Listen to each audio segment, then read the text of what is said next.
Andhra Pradesh YSRCP party అధినేత జగన్మోహన్ రెడ్డి గారు అలాగే కూటమి సంబంధించి 2029కి సిద్ధమవుతున్నారా? నువ్వా నేనా అనే పోరు మొదలు అయ్యే పరిస్థితి రాబోయే కొద్ది రోజుల్లోనే మొదలు కాబోతుందా అంటే ఖచ్చితంగా అవును అనే సమాధానం వస్తుంది. ఆంధ్రప్రదేశ్లో రాజకీయ సమీకరణలు పూర్తిగా వేగంగా మారిపోతున్నాయి. 2029 ఎన్నికలే లక్ష్యంగా అటు కూటమి ఇటు వైసీపీ వ్యూహాలు సిద్ధం చేస్తూ దూకుడుగా ముందుకెళ్తుంటే ఎన్డీఏలో లేకపోయినా జగన్ కేంద్ర ప్రతిపాదన ప్రతి అంశంలో మద్దతుగా ఉంటూ వస్తున్నారు. జగన్ వ్యూహాలు రాజకీయంగా ఢిల్లీ స్థాయిలో కీలకంగా మారుతున్న క్షణాలు చూస్తున్నాం. అయితే ఇదే సమయంలో మరోసారి వాలంటీర్ వ్యవస్థ కొనసాగింపుపై చర్చ మొదలవుతుంది. కూటమి ప్రభుత్వం తొలగించిన వాలంటీర్ వ్యవస్థను జగన్ మళ్ళీ అధికారంలోకి వస్తే కొనసాగిస్తారా లేదా అనే అంశంపైన వైసీపీ ముఖ్య నేతలు తేల్చి చెప్తున్నారు. 2019 ఎన్నికల్లో గెలిచి అధికారంలోకి వచ్చిన తర్వాత జగన్ ప్రభుత్వం వాలంటీర్ వ్యవస్థను ప్రారంభించింది. కరోనా సమయంలో ఇదిగో ఈ వ్యవస్థ కీలకంగా పనిచేసిన విషయం వాస్తవం. క్షేత్రస్థాయిలో ప్రభుత్వం పథకాలు అమలు చేయడం, బాధ్యతగా వ్యవహరించడం. 2024 ఎన్నికల్లో ఓటమి తర్వాత పలువురు వైసీపీ నేతలు తమ ఓటమికి వాలంటీర్ వ్యవస్థ కారణమని వ్యాఖ్యానించారు. 2024 ఎన్నికలకు ముందు కూటమి నేతలు తాము అధికారంలోకి వస్తే వాలంటీర్ వ్యవస్థను కొనసాగిస్తూనే వారి పారితోషికం ఏకంగా 10,000కు పెంచుతామంటూ ప్రలోభాలకు గురి చేశారు.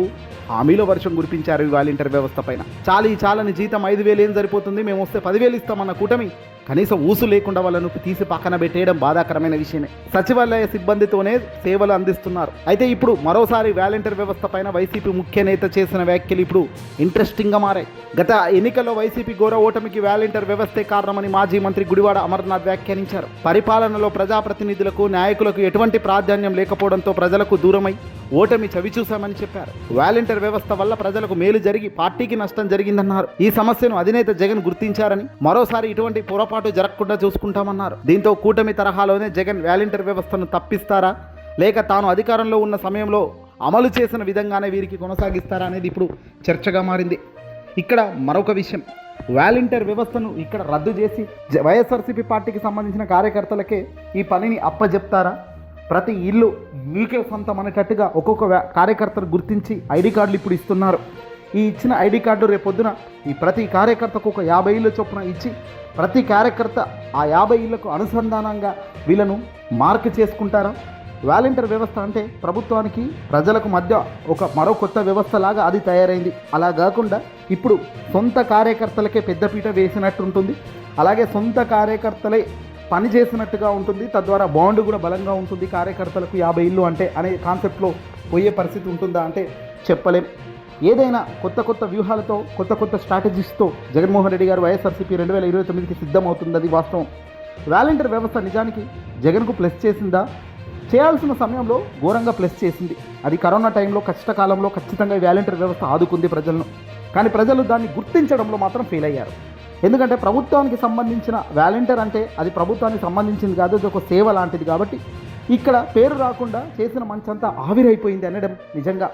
ఇక్కడ జగన్మోహన్ రెడ్డి గారు మరి తెలివిగలవాడా కాదా అంటే ఖచ్చితంగా జగన్మోహన్ రెడ్డి గారి మనసు చాలా గొప్పది, చాలా మంచి ఆలోచన. ఎందుకంటే వాలంటీర్ వ్యవస్థ తాను పెట్టకుండా తాను వైసీపీ వాళ్ళలాగా ఏదైనా పెద్దపీట వేస్తున్నాననే ఏదో వేరే పొజిషనో వేరే పేరు పెట్టి దాన్ని రాజకీయంగా తాను వాడుకునే వెసులుబాటు ఉంది.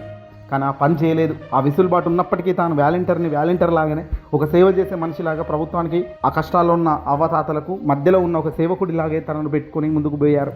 ఇది వైసీపీకి ఎన్నికల్లో మాత్రం విజయం సాధించడంలో ఫెయిల్ అయిందనేది గ్రహించారు.